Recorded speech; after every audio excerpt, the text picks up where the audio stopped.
이게 있기 전에 이제 뭐야? 대수하고 기하 이거를요. 대수는 수와 식이라고 생각하세요. 이거는 뭐다? 방정식이라고 생각하고요. 기하는 그냥 그래프라고 생각하세요. 그래서 수학을 공부하는 방법이 대수와 기하가 있고요. 역시 우리가 푸는 모든 문제도 대수로 푸는 방법과 기하로 푸는 방법 이렇게 두 가지 방법이 웬만하면 다 있을 거예요. 그러면 뭐로 푸는 게 편해요? 기하로 푸는 게 훨씬 더 편합니다. 17세기 초반까지 수학 주된 관심 분야는 17세기 초반 시기가 나왔으니까 17세기 이렇게 되죠. 차이점이 유클리드 기하학이었다. 유클리드 기하학은 어떤 명제 A가 참이라는 걸 증명하기 위해서 이미 참으로 인정된 B로부터 추론하는 거예요. 추론이라는 거는 아는 것에서부터 모르는 거로 가는 거예요. 그러니까 어떤 A라는 명제가 참임을 내가 증명할 거야. 그러기 위해서는 B가 필요해요. B는 이미 참이라고 돼 있어요. 그런데 B가 참인 걸 또 증명하기 위해서는 또 C가 필요합니다. C라는 명제가 필요합니다. 그러면은 한없이 이렇게 가겠죠. 한없이 가겠지. 그러면 또 다른 명제 C가 필요하고요.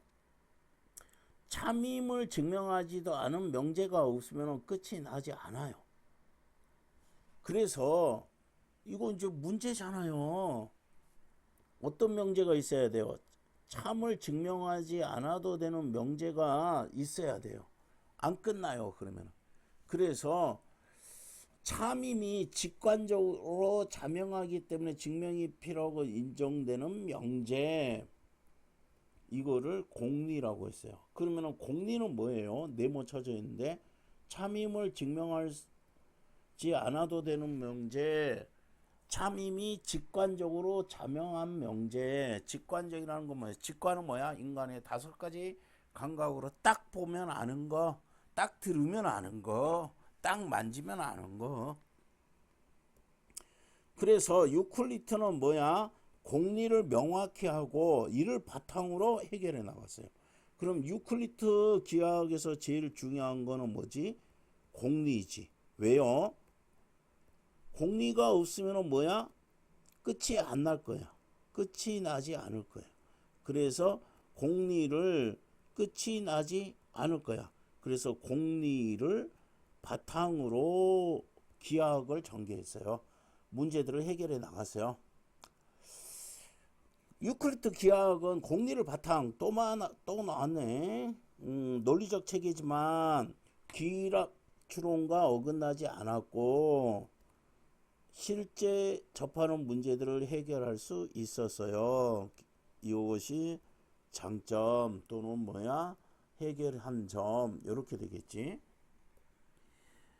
그러면은 이제 기납 추론이란 말이 나왔으니까 모든 추론은 뭐야? 기납 추론, 연역 추론, 그 다음에 유비 추론, 유사 추론 이렇게 세 가지가 있고 기납은 뭐야? 특수한 사실에서 일반적인 사실. 그래서 기납 추론은 뭐야? 실험이나 관찰이에요. 또는 경험 위주입니다. 그러면 경험을 바탕으로 하는 기납추론 이런 말이 있죠. 혹시나 여러분들이 이거 몰라가지고 연역추론은 뭐야? 3단 논법이죠. 일반적인 사실에서 특수한 사실. 유비추론은 뭐야? 설명하기 어려운 대상과 개념을 그와 유사한 설명하기 쉬운 대상과 개념으로 설명하는 거. A가 B하는 거는 더 뭐야? C가 D한다. 요런 방법을 쓸 거예요. 그러면은 뭐냐? C가 D한다는 게 어려울 거예요.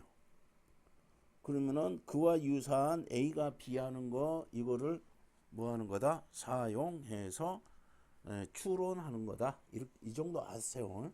이거 저 낯설어 할까봐 했어요. 그럼 유클리드 경제학이 뭐야? 귀납추론과 어긋나지 않고 실생활 문제들을 해결해 줬어요. 그런데 17세기 과학기술 발전하면서 유클리드 기하학으로 설명하기로는 다양한 도형에 대한 연구가 필요했어요. 뭐야?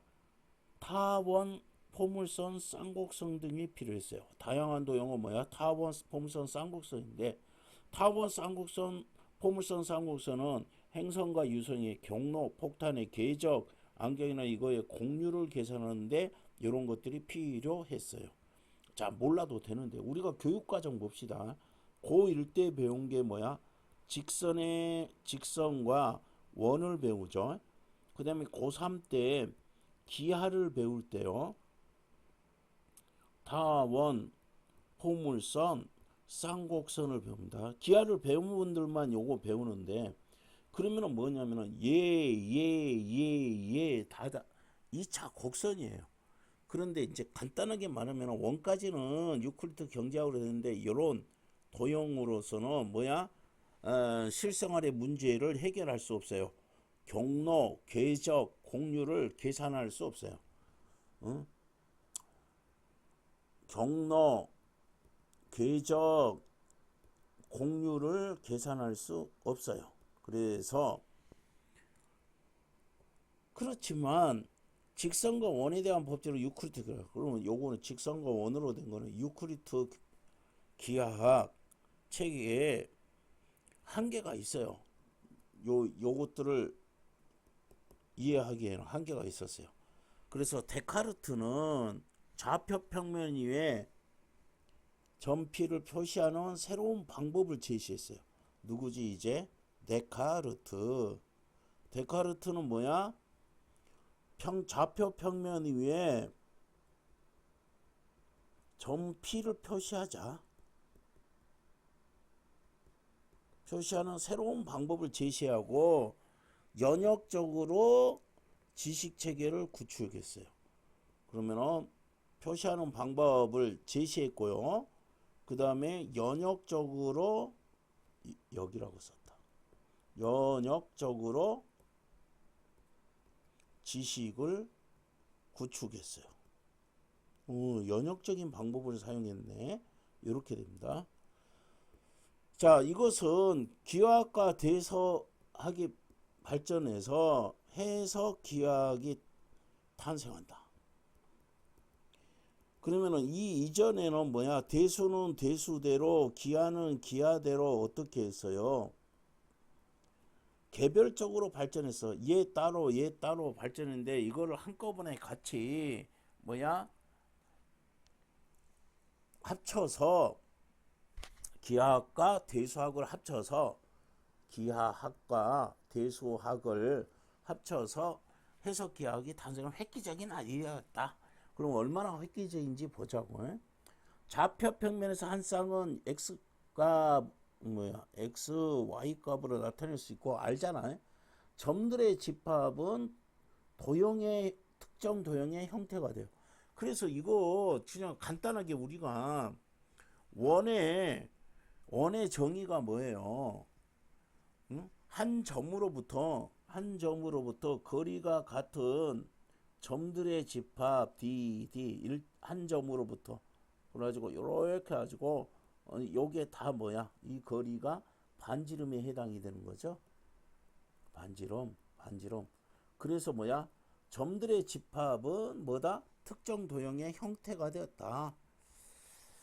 그래서 유클리드가 정의하고요.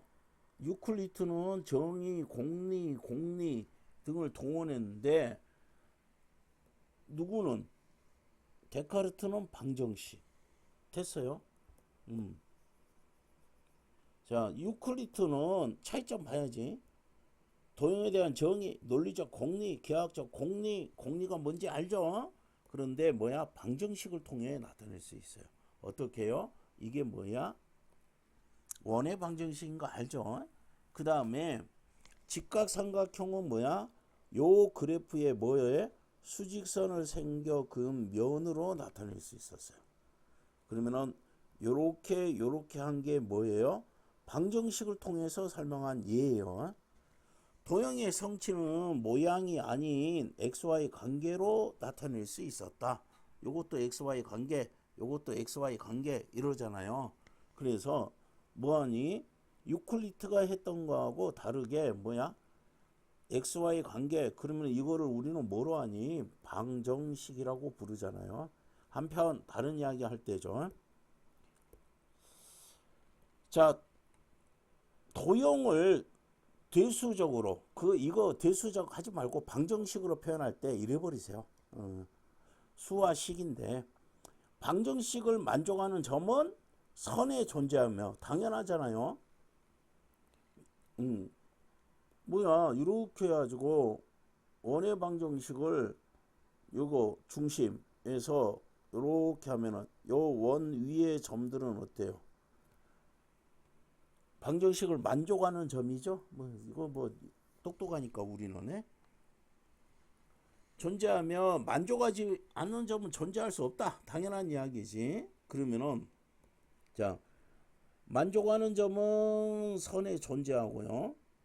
만족하지 못하는 점은 그 선에 존재할 수 없죠.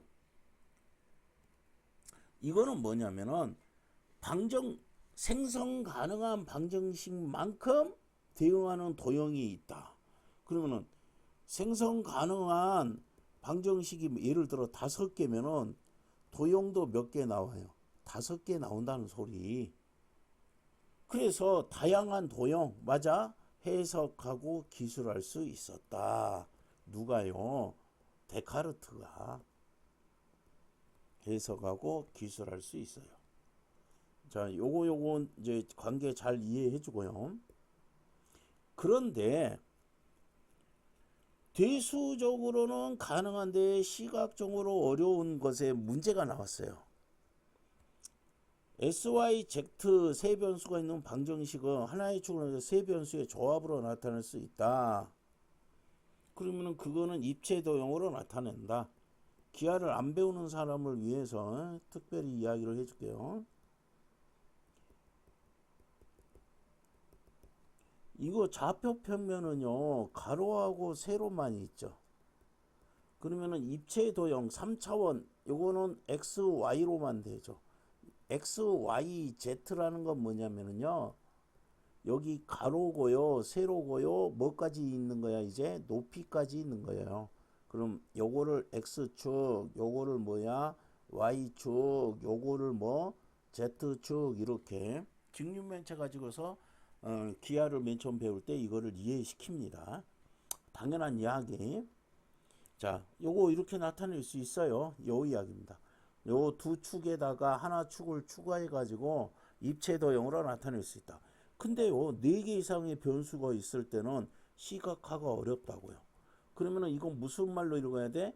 대수적으로는 가능하지만 4개 이상의 변수가 대수적으로는 가능하지만 시각적으로 구현하기 어렵다. 이거에 대한 예잖아요. 대수로 표현되는 모든 차원의 도형은 형상이 아닌 관계를 논리적으로 구성한 거예요. 방정식이라는 건 그런 거잖아요. 이거 지울게요. 이해를 했을 거니까.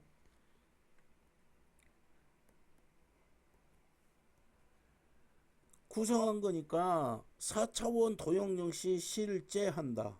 요거의 근거가 뭐예요? 여기죠.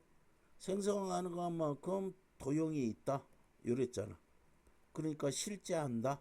맞아요. 단지 이 3차 도형은 시각화하는 것이 가능해요. 존재한다니까요. 존재하는데 차이점은 뭐야? 2, 3차는 시각화하는 것이 가능하지만 시각화하기 어렵다는 차이만 있을 뿐이에요. 자, 뭐냐면은 실제해요. 단지 차이만 있을 뿐이에요. 요거야. 시각화할 수 없다는 차이만 있어요. 그럼에도 불구하고 실제함에도 불구하고 4차원 이상 도형생활에 겪는 어려움은 어디에서 혼돈이다? 정신적으로 구성하는 것과 요거를 혼동해요. 그러면은 뭐냐? 시각으로 나타나지 않으면은 우리 그 머릿속에 존재하지 않은 건가? 이렇게 되는 거예요. 시각적으로 존재하지 않는다고 우리 머릿속에서 존재 안 한다고 생각한다고. 존재하지 않으면 시각적으로 인식을 못하면 이거 존재하지 않을 거라고 생각한다. 이런 혼돈이다. 그러면 시각화 방법은 어떻게 하냐? 요거를 참고하자. 3차원의 상황을 예를 들어서 럭비공과 같은 타원체 요렇게 돼가지고 럭비공이 요렇게 있을 거 아니에요. 이거는 입체 도형이잖아. 이거는 3차원이잖아요. 그러면 이거를 제일 간단한 거는 이런 입체를 이렇게 절단합니다. 뭐 한다고요? 절단하면은 뭐가 되겠어요? 2차원으로 되겠죠. 우리가 이런 거 많이 했을걸. 원기둥을 이렇게 절단하면 모양이 어떻게 되니? 뭐 이런 이야기 했었잖아요. 그게 이거에 대한 이야기입니다.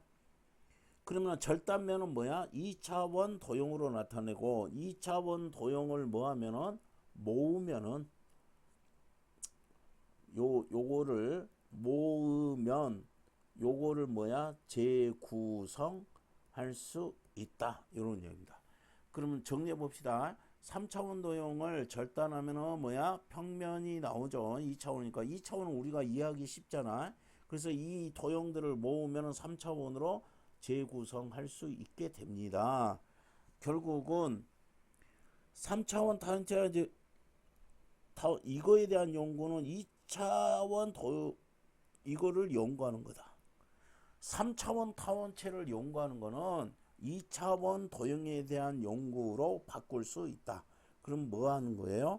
3차원 타원체를 이해하려면은 2차원 도형을 이해하면 돼. 이 절단된 면의 2차원을 이해하면 된다. 이렇게 되겠죠. 이처럼 어떤 도형을 절단하면 한 차원 낮은 도형이 나와요. 그러면 4차원을 절단하면 뭐가 나오겠어요? 3차원 도형이 나오겠죠. 이렇게 됐을 때 이렇게 되니까 이렇게 할 수 있어요. 자, 우리가 사는 공간 속에 그려내기는 어려워요. 그 다음 요거의 한 절단면이 3차원 도형이라는 거는 뭐야? 물리현상으로 유용한 아이디어를 제공합니다. 우리의 물리적 에서의 사건은 특정 장소, 특정 시간에 발생합니다. 그럼 특정 장소라는 거는 뭐야? 입체적인 장소죠. 그래서 사건은 무엇 플러스 뭐? 특정 장소하고 그 시간 안에 벌어지는 일이야. 그러면 요거는 x, y, z고요. 시간은 t죠. 그럼 변수가 몇 개 돼? 4개가 되죠. 뭐냐면은 어떤 사건과 다른 사건을 뭐 하려면은 구분하려면 공간적 위치, 요거 공간적 위치와 또 뭐도 제시를 해야 돼요? 시간을 제시해야 돼요. 그러면은 요거는 공간적 위치는 3차원으로 뭐야? 표시할 수 있고 얘는 뭐야? 네 번째 변수다. 그래서 요거의 t값이 지정되면은 시간에 따라 움직이는 무체를 나타낼 수 있어요. x, y, z 그 다음에 뭐야? t값이 지정이 돼. 요게 지정이 되면 뭐 할 수 있다고요? 시간에 따라 움직이는 물체를 어떻게 좌표로 색깔 바꿔야지. 이런 좌표로 나타낼 수 있다. 시간도 뭐다? 변수는 인과관계가 있으므로 네 변수를 사용하면은 이러면은 뭐 한다? 물리적 사건을 오류 없이 뭐 할 수 있게 된다? 기술하게 된다. 시간은 뭐야? 인과관계가 원인과 결과가 있지. 먼저 원인이 있어야 그 다음에 결과가 벌어지는 거다. 이렇게 돼서요. 겉으로 보기에는 해석기약, 유클리드 기약, 해석기약, 아, 선생님이 누누 이야기하는 게 뭐예요? 이거 수학 물어보는 게 아니에요. 수학 물어보는 게 아니다. 그러면은 수학에 대한 간단한 거. 정의는 뭐예요? 직각삼각형은 뭐다? 한각이 90도인 삼각형을 말한다. 삼각형은 뭐야? 세 선분으로 이루어진 거다. 이런 거. 이런 것들은 뭐야? 약속입니다. 그 다음에 정리가 있어요. 피타고라스 정리가 있죠. 어떤 차이가 있냐면요. 요거는 증명 안 해도 되고요. 요거는 증명을 해야 돼요. 그럼 피타고라스 정리를 증명하기 위해서 우리가 이런 짓거리 많이 했잖아요. 여기에 뭐야? 요거의 넓이, 요거의 넓이, 요거의 넓이 해가지고 요거 넓이 더하면은 요거 넓이가 돼요. 이런 식으로 증명하는 거 많이 했잖아요. 중3 때 했나? 그 다음에 명제가 있지. 명제는 뭐야? 참, 거짓을 뭐 할 수 있는, 증명할 수 있는 식이나 와 문장, 이게 명제예요. 그러면은 명제에는 참인 명제가 있고 거짓인 명제가 있어요. 이렇게 됩니다. 그러면은 명제가 아닌 건 뭐예요? 참 거짓을 분별할 수 없는 거. 이게 수학적 지식인데 왜 정리를 해줬냐? 우리가 요거를 알면은 문제를 더 쉽게 풀 수는 있겠지만은 수학을 물어보는 거 아니라고요. 수학을 물어보는 게 아니라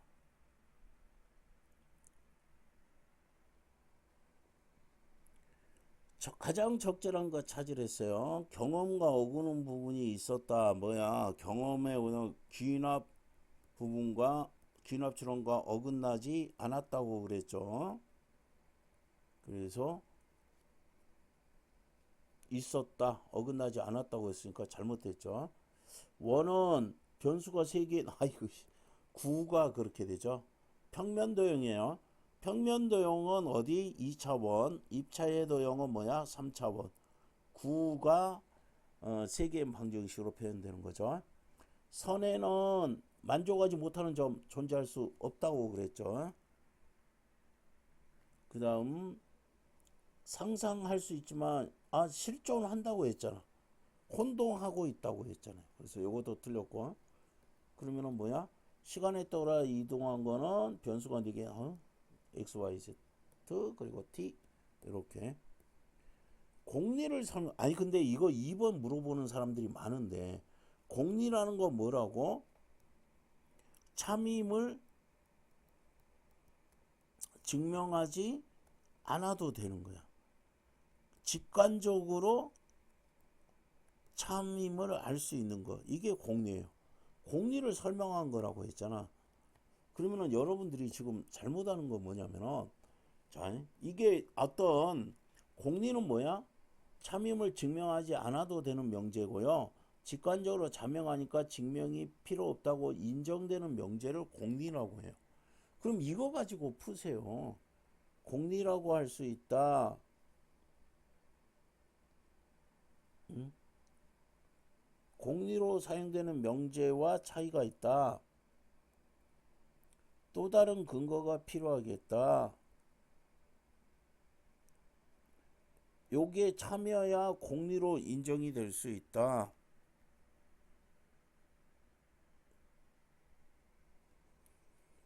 여기서 제일 어리석은 사람이면은 요렇게 요것이 증명을 필요하지 않는다는 점, 요것이 증명이 필요하나 안 필요하나 이것 따지는 사람이 수학으로 푸는 사람이에요. 국어 아니야. 그래서 나는 어떻게 증명을 필요하니 그래서 공리다. 맞는 소리네 이럴 거예요. 직관적으로 자명한 명제 이게 뭐야? 공리죠. 공리를 근거로 도출된 거니까 공리를 기반으로 구축한 지식 맞아요. 안 읽잖아요 지금 이거. 오히려 이렇게 2번 증명한 사람들은 요거 보세요. 개념을 규정하기 위한 정의니까 차이가 있다. 정의하고 공리는 차이가 있죠. 정의는 뭐라고? 약속이야. 개념을 명확하게 정한 거예요. 그럼 정의라는 점에서 공리와 차이가 있다. 이렇게 읽으세요. 증명하는 과정에 공리로 인정되는 명제가 없으면 한없이 가겠죠. 또 다른 근거가 필요하겠고 맞는 소리죠.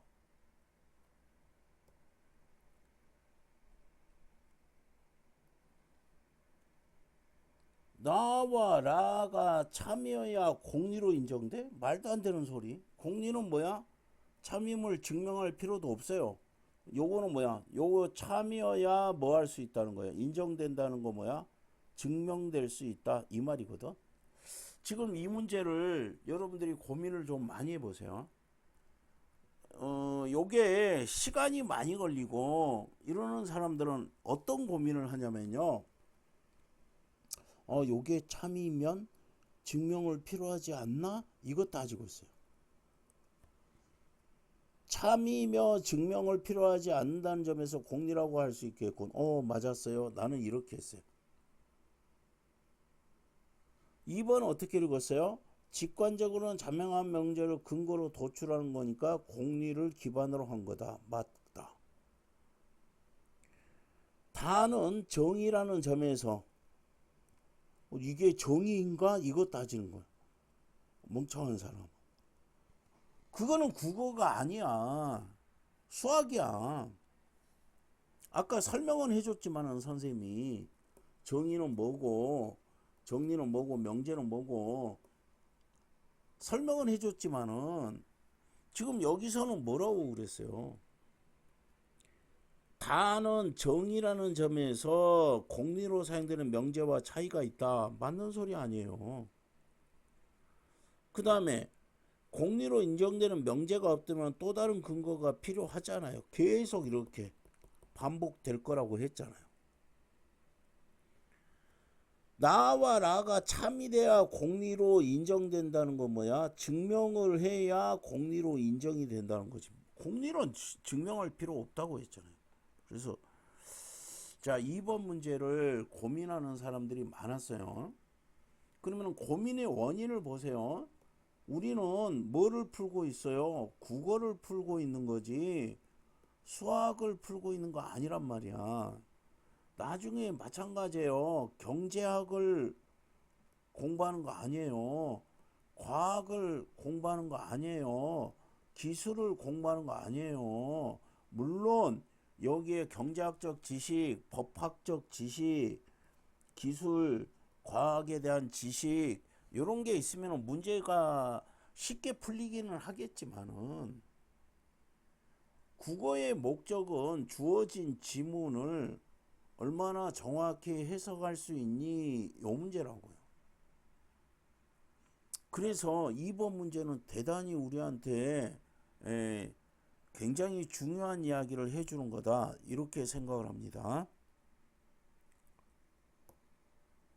그 다음 기억과 니은. 아니 기억이 뭐니? 기억. 유클리트 데카르트네. 차이점만 알면 되죠. 유클리트하고 데카르트. 유클리트는 직선 원, 데카르트는 포물선, 쌍곡선, 이 타원 해가지고 좌표 평면에 나타내 가지고 이제 변수들의 관계로 나타냈다. 그래서 방정식이 있는 만큼 도형이 있을 수 있다. 이렇게 됩니다. 그럼 적절하지 않은 거 유클리트는 명제나 방법을 사용했다. 맞고요. 유클리트는 기납추론? 네, 어긋나지 않았어요. 어긋나지 않았다는 건 뭐야? 연역추론은 뭐야? 이미 알고 있는 거 가지고 뭐야? 새로운 거를 추론하는 거예요. 그러면 A를 추론하기 위해서 뭐야? B를 사용. B는 이미 알고 있는 것. 이건 연역 추론이에요. 근데 뭐라고 했어? 이렇게 연역 추론인데 기납 추론과 어긋나지 화났다 그랬어요. 잘 읽어야 돼. 자, 기억은 요거 지우고요. 기억은 공리를 사용했다. 여기 이제 틀린 게 답이고 맞았고요.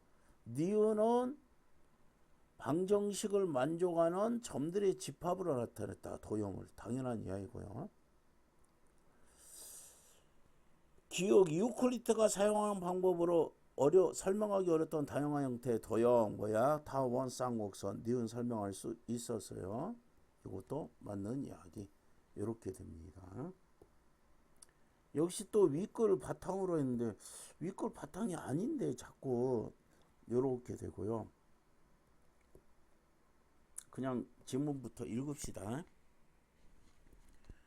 작가들은 뭐지?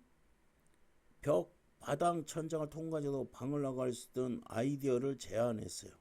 4차원 세계에서는 그러면 요거는 공간을 통과하지 않고도 나갈 수 있다. 자, 2차원 평면이죠. 2차원은 평면이고 3차원은 입체라고 생각하세요. 경계선을 가로로 질러야 돼요. 사각형에서 안에 있는 점 A에서 밖에 있는 B로 가려면 요거 이렇게 가로질러야 된다. 근데 3차원이라면은 경계선을 피해 갈 수 있다. 3차원이라면은 요거 경계선이 꼭 있어야 되고요. 요거는 경계선이 없어도 된다. 이게 기하를 배우는 사람은 요 배울 건데 몰라도 돼요. 그 수학 이야기하면 자꾸 여러분 머리가 아프니까 평행하지도 좀 말을 하고 있네. 수직하지도 않는 점이 있단 말이야. 그러므로 이렇게 갈 수 있어요. 그러면 4차원에서는 막힌 방 안에서 경계를 피해 3차원에서도 피해 갈 수 있으니까 이거는 시간이 들어가 있는 거죠. 이와 달리 물리학자들은 그러면 요거는 뭐예요? 작가들이에요. 작가들은 요러고요. 물리학자들은 나갈 수 없다고 봅니다. 갈 수 없다. 우리가 살고 있는 물리적 세계가 4차원이라고 규정합니다. 그러면은 3차원은 4차원의 단면이지만 추가된 차원이 시간이기 때문에 인과관계는 유지된다고 보니까 그러므로 경계를 우회해서 갈 수가 없다. 인과관계이니까 이렇게 되죠. 그럼 적절하지 않은 거 작가들이 가능하다고 생각한 거는 우리가 살고 있는 물리적 세계와 다른 세계를 상정한 거다. 그거 뭐야? 무슨 세계? 4차원 세계. 당연한 거죠. 작가들이 제안한 데는 재구성할 수 있다는 생각. 맞죠? 아까 나왔던 거. 4차원이라는 거는 얘를 모아서 아까 요거를 모아서 재구성하면 된다 했잖아. 모아서 재구성하면 된다. 이런 게 정했다. 자, 방정식을 만족하는 궤도를 따라 매우 빠르게 이동하고 있다면은 요거에 동의하겠다. 궤도를 따라 빠르게 이동하고 있었다면 지금 이렇게 돼 있죠. 근데 보기를 빼고 읽으면은 방이라는 3차원 도형은 인과관계는 유지가 돼요. 그러면은 인과관계가 유지된다면은 무슨 말이냐면은 경계를 거치지 않고 가로지르지 않고 경계를 피해서 탈출한 뭐가 있어야 돼요? 사건이 있어야 된다고. 있어야 방탈출이 성립한다는 거니까 작가들 의견에 요거는 그런 사건은 없는 거잖아요. 그래서 이거는 틀린 겁니다. 물리학자들은 뭐야? 이런 사건이 있어야 한다. 이거하고 이거가 반대말이잖아. 맞아요. 사건이 있어야 된다니까. 방 안에 있던 사람이 경계선을 뭐야? 피하여 통과하여 이동한 사건이 있어야 방 밖에 있을 수 있다. 이렇게 보는 거야. 이거하고 이거가 반대말이라는 건 금방 이해를 해야 돼요. 그 다음은 3차원까지는 공간적 변수, 4차원은 시간적 변수 추가.